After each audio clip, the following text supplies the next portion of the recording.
Rare was knocking it out of the park with their lineup of games, but one that stood up taller than the rest was the reimagining of Donkey Kong for a new generation. Despite all the rush development, Donkey Kong Country still stands as one of the most successful games on the system and is widely recognized as one of the best platforming games ever made.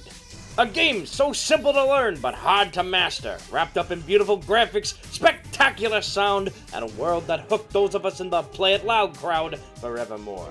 Even with a TV show, toys, and of course, more games. With all the success that the first one garnered, it was inevitable that we'd get a sequel from the same team. But this one was going to be a little different, as the main protagonist, Donkey Kong himself, wouldn't be playable. Donkey Kong Country 2, Diddy's Conquest, launched on the Super Nintendo in 1995 and on the GBA in 2004, but we're going to focus on the original for now. If you were to talk to any DK fan more often than not, you're going to hear that the sequel is better than the original. But how? Here comes a new challenger! Whoa, hang on a second here. Wait, hold on. The gaming source? What the hell are you doing here? I thought you were just editing things for me. Well, I heard you were doing a Donkey Kong Country 2 review, and as your editor and loyal friend, I thought it would be cool if I could join you on this review. Well, I suppose you could. After all, I don't think you've ever played this game, have you? But you don't even know the story of this game, do you? Well, no. In fact, I never thought there was a story. How does it go? Well, let's put on our Nintendo caps and eat our fill of bananas as we take a little trip to Crocodile Isle. But first, a commercial break! Roll it!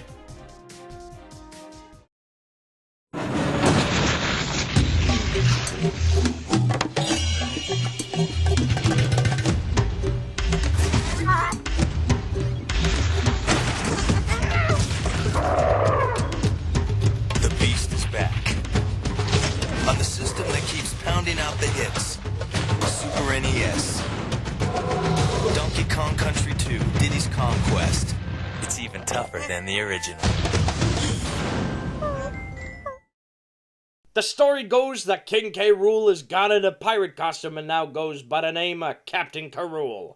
He and his cronies has had it with the Kong crew, and after just one bout, they kidnap the big ape and retreat back to their home turf.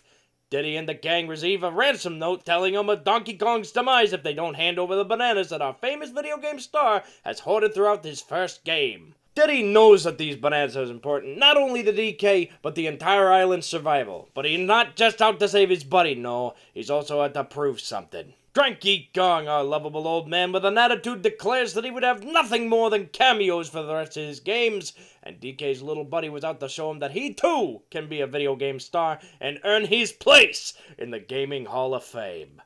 So Diddy's just in Donkey Kong's shadow and wants his time in the spotlight. Pretty much, yeah. So that's the story. We have a glorious Kremlin king to return. DK got captured, and we gotta get him back, and Diddy out to prove his worth by saving him.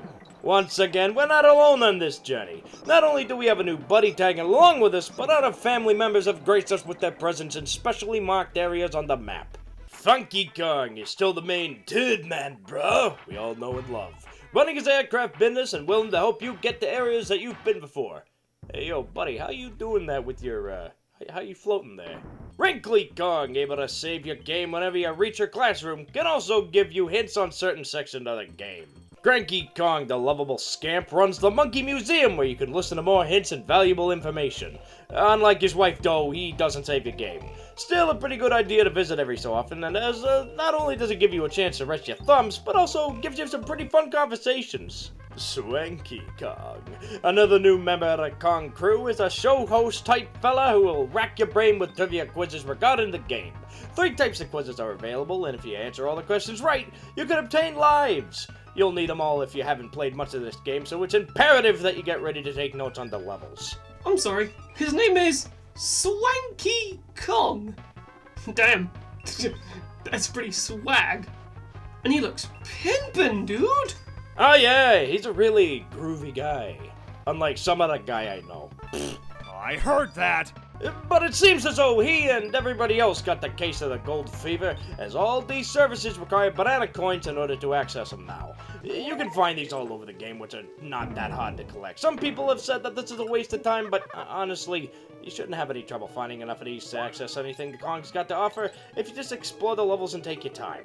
For our playable characters, we got Diddy Kong, of course. He plays exactly the same as the first game, with his higher jump and faster speed. But there's one thing up his hairy sleeves that he couldn't do with DK from before. When he has his partner by his side, the two of them can hoist each other up on their shoulders with the press of the A button and throw themselves either upwards or to the side to reach higher platforms or grab some in-air goodies. And then we got Dixie Kong, his girlfriend in Player 2 to replace Donkey Kong. Dixie Kong has a special ability to hover in the air with her helicopter-y hair thing. It can be used in a number of ways, saving you from an untimely demise or even giving you that extra air to nab out-of-reach goodies. And you'll need this in order to complete the game. That's right! This time around, instead of just going from left to right, there are actual collectibles in order to obtain a good ending in the form of the DK coin. This will be used to prove to your grandpappy that you have what it takes to make it to the big time. But it won't give you the best ending, nah. Wait, it doesn't? Then how do you get the best ending then? My friend, what you'll need to get the best ending are the Creme Coins. Creme Coins are scattered all throughout the game in the bonus rooms, represented by either hidden secret doors or barrels with the bonus logo on them. Collect enough, and you'll have to visit Clubber at his kiosk to use them. He's another friendly character where if you pay him enough, he'll let you in on what's known as the Lost World, home of the hardest levels in the game.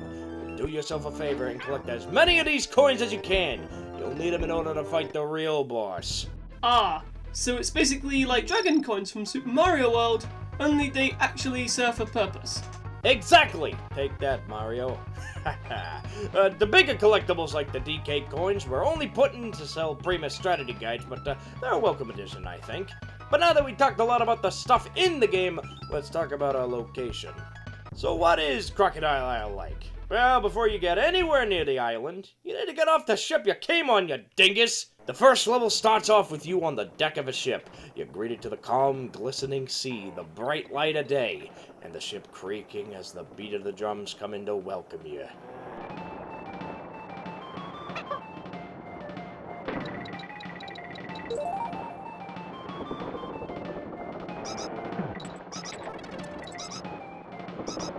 As before, David Wise composed this soundtrack, and it's even better than his original tunes. I swear, David himself can't miss! I can testify to that. I've been addicted to his work from the first game for a while now. As you should! Each track is more memorable than the last. You have excellent tunes such as Jib Jig.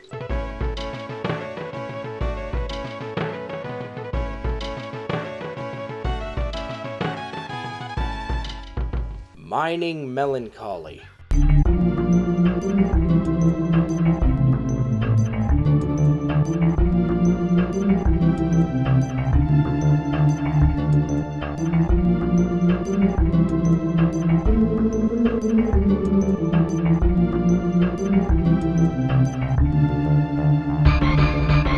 The very beautiful Sticker Brush Symphony, one of my favorite tracks in the entire game.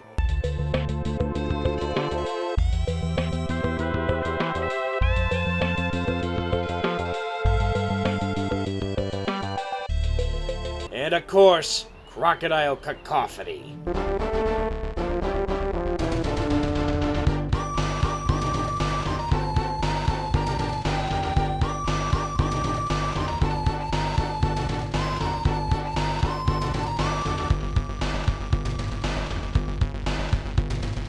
Oh man, this is great music. I'll have to check it out after this review. Cyrus, there's a reason why this is my favorite soundtrack in gaming history. David Wise really brought his A-game here. There's not a single song in this entire OST that I don't like. It's that good. It perfectly encapsulates what the world you're playing is all about. Even the themes for the Kong sound on point with their personalities. Anyway, we climb out around the ship up to the crow's nest where we have our first boss. Crow.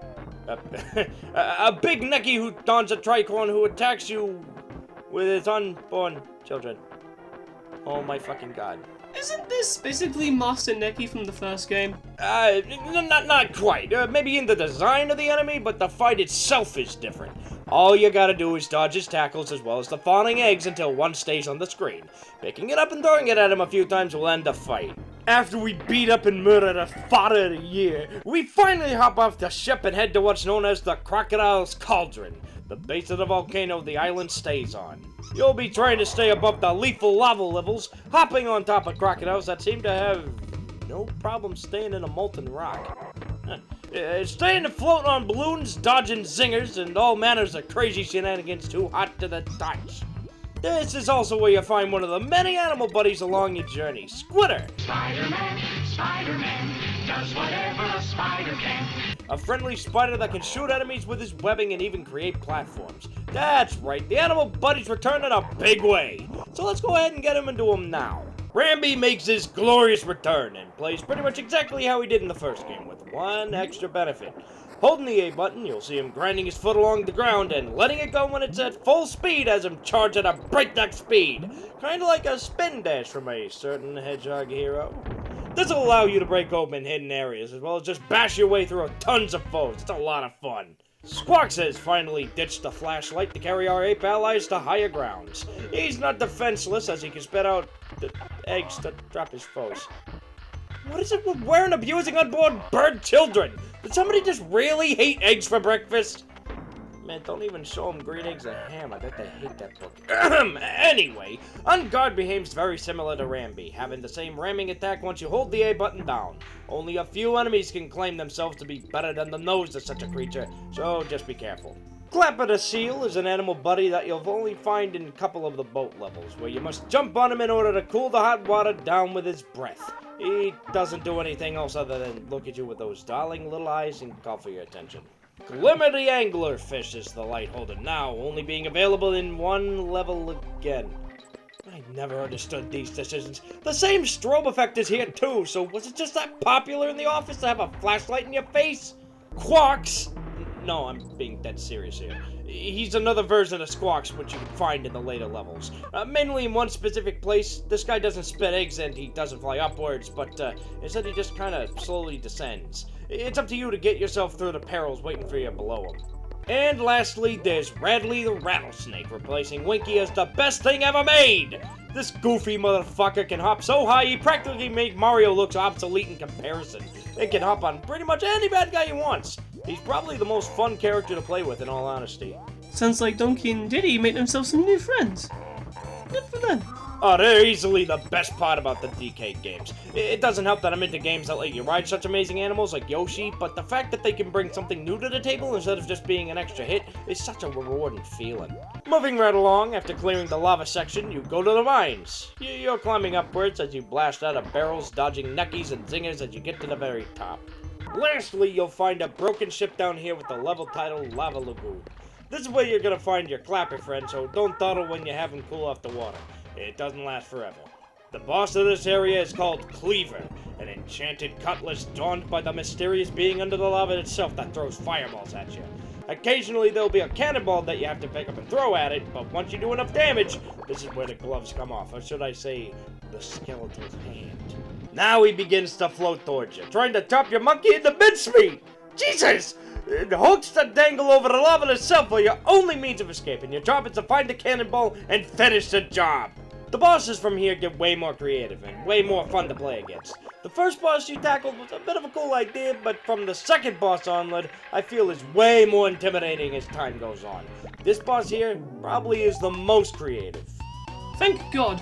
I was starting to think they were going to do nothing but reskins for this game. No, not this time. They were given a lot more breathing room for this game, unlike the first. After smashing the sword and clearing the cauldron, you make your way up towards the Creme Quay, a swampy area where you must hop over the water itself, jumping on top of dragonflies, having a tossing contest with strange floating jacket creatures that you can only see the eyes of. And in some parts, simply jumping over the same crocodile heads that you saw in the last world. Not much to say about this level, other than you need to take your time as you'll be using barrels that allow you to aim, but on a timer. Despite that, just take your time aiming and don't try to go for a shortcut. The developers knew what you were going to try and do if you were cocky. Once again, you'll find the occasional broken ship where you'll be swimming underwater in the dark. Why are there so many ships? Your buddy Glimmer will show up here, but it's just business as usual. The last level of significance is Bramble Blast, home to one of the most beautiful soundtracks ever recorded for a video game. Hey Soros, do me a favor and just play a little bit of the tune, huh?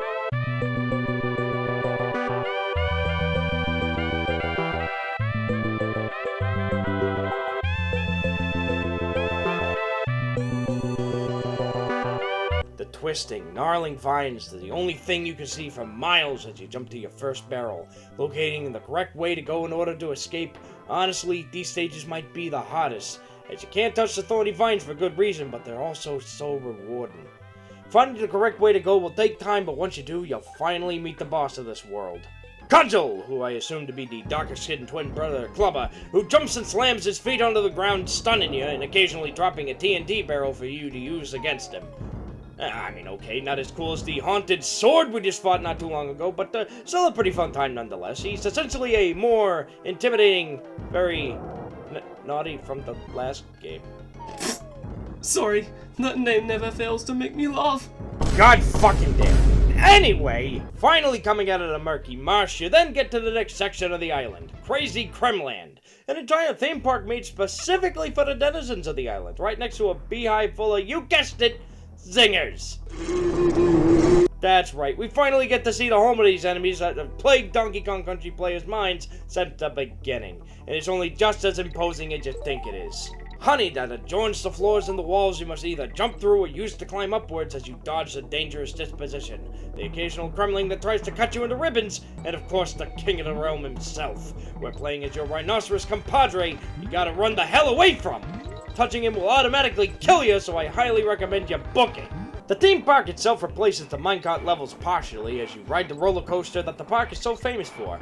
You happen to pop on fellow riders, collecting items along the way and keeping doors open with the touch of a checkbox barrel. It's honestly a lot of fun visiting this place. It shows that the king at the very least wants his people to have a place to go to and relax, have fun. Maybe pick up some cotton candy as they enjoy the rides. Maybe play one of those shooting duck games.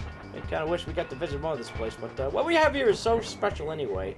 Clearing the theme park and more to hives, you finally meet the boss, King Zing, the same giant insect that chased us through one of the levels. Your job here is to play his squawks and shoot him right in the ass! It's actually a lot harder than it sounds, as he's always on the move, and anything that doesn't hit the red glowing stinger is just gonna bounce off. Take your time with this battle, as getting too cocky or moving too fast can make you end up with a bee's barb up the pooper! Ooh, I can hear the screams of rage in the future when I eventually play this. For being a king, he's an absolute bitch! He'll do this one last thing where he'll split into several bees, but all you gotta do is kill the outer circle and then finish him off. What a fight. Up next is Gloomy Gulch, home to both friendly ghosts that'll help you climb over large gaps in the levels, and one big enemy ghost, but we'll get to that. The levels in the Gulch are probably my second favorite kind. You got ghosts that appear and disappear on their own in a rhythm, and wind on certain sections so you get on time just right to clear gaps that'll change in the middle of your jump. Oy. Funny how Team K seems to do wind mechanics better than Mario ever did years before.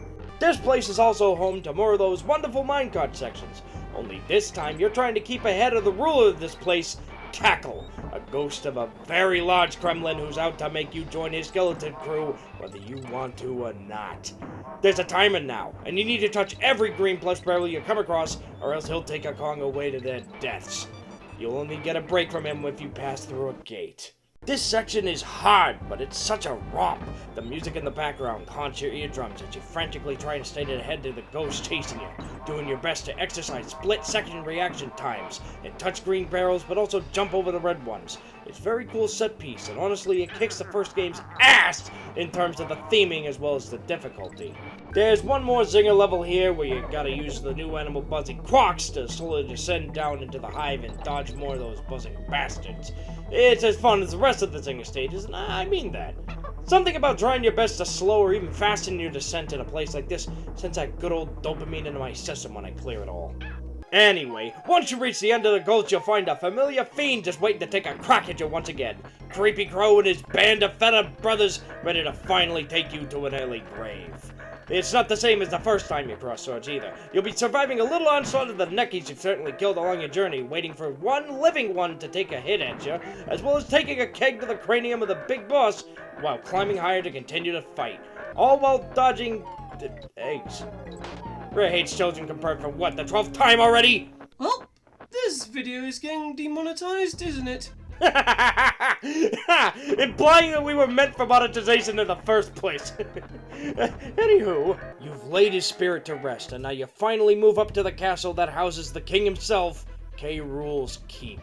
You'll be dealing with icy water and floors as well as a single mine level, and doing your best to climb all the way up to have your showdown at the top of the tower. In the castle, the music Crook's March plays, and is perhaps my favorite music in the game, even topping Stickerburn's Symphony. Play me a little bit, huh, buddy?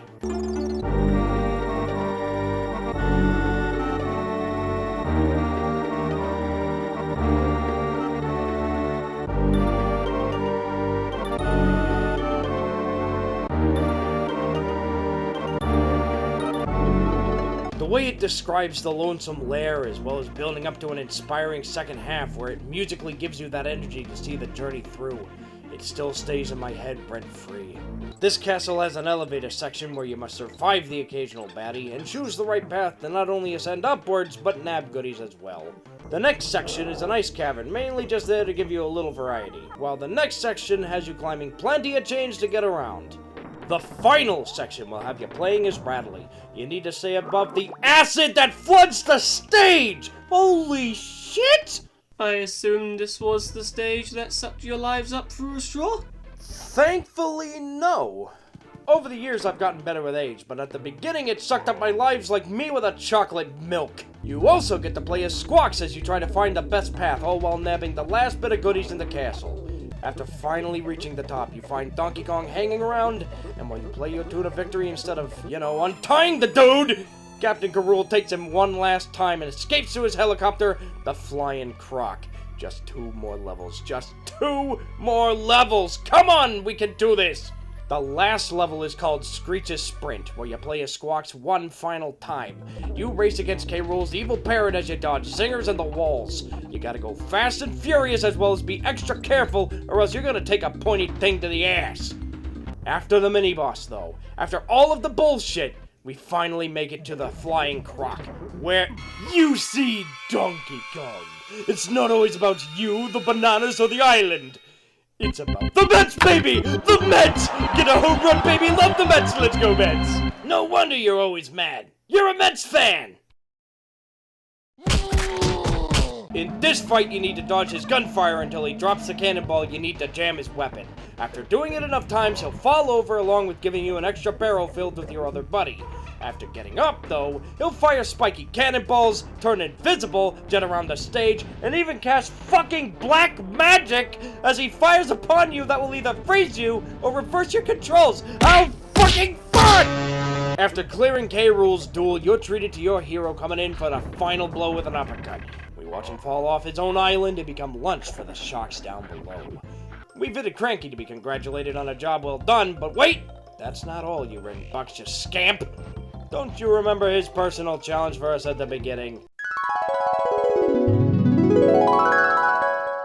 What would need to get the best ending on the credit coins? Credit coins are scattered all throughout the game in the bonus rooms, represented by either hidden secret doors or barrels with the bonus logo. Collect enough, and you'll have to visit Clover at his kiosk. He's another friendly character where if you pay him enough, he'll let you in on what's known as the Lost World, home of the hardest levels in the game. We're still terribly short of the goal, and we have a whole island to explore again to find them all. Yeah, but what's this? Looks like a couple of the Sega shit tits couldn't complete the run. But man, do we have a great reward for completing it all. The last thing that needs to be done is complete the Lost World and fight the true final boss. But oh my god, the levels are so fucking hard! One particular level that routinely kicked my balls in was... Animal Antics. Uh-oh. Oh yeah, uh-oh! I said I wanted to do more with the animal buddies, but holy shit! This level is a marathon where you play not just one, not just two, not even three, no, fuck that, but 4 animal buddies in a gauntlet of sections specifically designed for that buddy in mind. Fuck!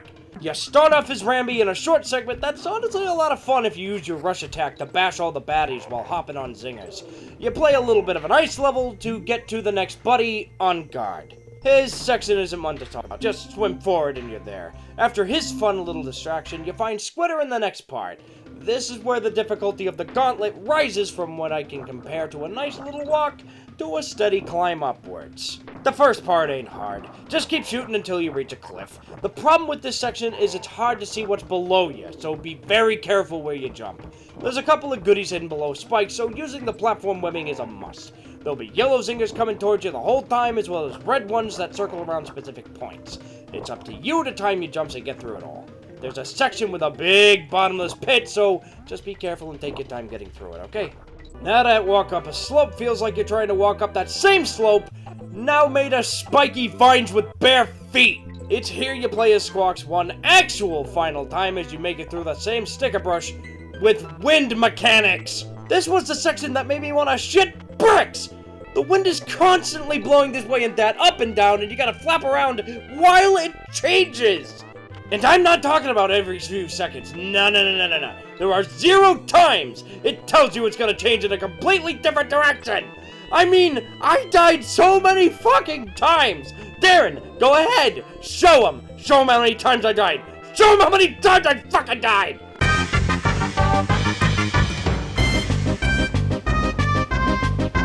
And after all of that, the level still isn't done.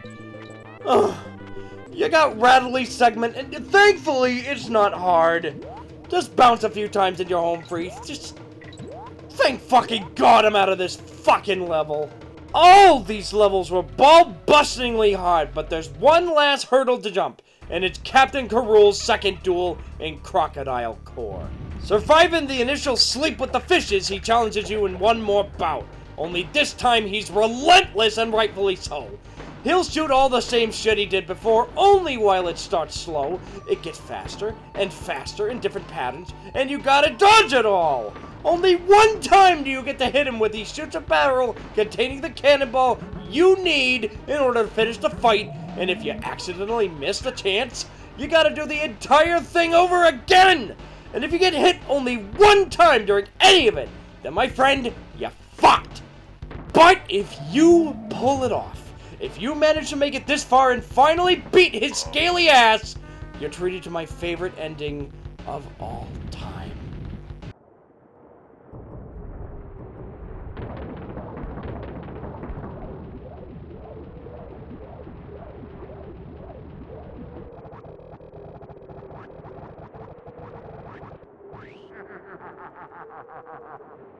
We let him go. We watch as the Kong Steel lone ship sail off into the distance, carrying a bruised Karul to lick his wounds and come back for round 3. And that's it. That's the end. And only after getting every DK coin and proving to your old man that you have what it takes to be a video game star yourself, do you get to see it. Cyrus, there's a reason this game is my favorite game of all time. With everything that it tried to do, there was a high chance that it could have failed as a sequel to a start to a beautiful, glorious franchise. But it does everything better than its predecessor. With graphics that still hold up to me even now, music that surpasses all expectations and even has one of the greatest music game tracks of all time that people still listen to today, difficulty that naturally rises alongside the player as they get better, and a story that may seem simple to anyone looking through the window, but to me holds something more personal. As a kid, I was always looked down upon for being too weird, too forgettable to my friends as they huddled and talked. I was always the quiet one. I was always told that I was annoying, that they didn't see me as anything better than what I actually am, and, well, they in a sense, for a long time, I always thought it was right. I was all things considered a wannabe to my friends and even my family. Nobody saw me as anything interesting or worth their time, until many, many years later, I would find those I consider my actual family. I'm talking about the people in a very special Discord barred from public view, known as Home Sweet Home, with some of the greatest people I've ever known. I started this channel originally to kickstart a dream of mine, and thanks to the likes of my editor, it came true. But as time went on, more people came together to see me grow and change and be there every step of the way. To the people here that gave me a chance, just thank you all. You mean so much to me, and I don't feel like I want to be anymore. I feel like I found my place, that I belong. Just thank you. On a better note, next time on the show, we're gonna take a look at one last game of the Donkey Kong franchise before moving on. Hold it, you! Jim! I heard you call me a no-hoper, and before you do anything, you're going to give me the respect I deserve! By playing my sequel, Wait, what? Until You Win!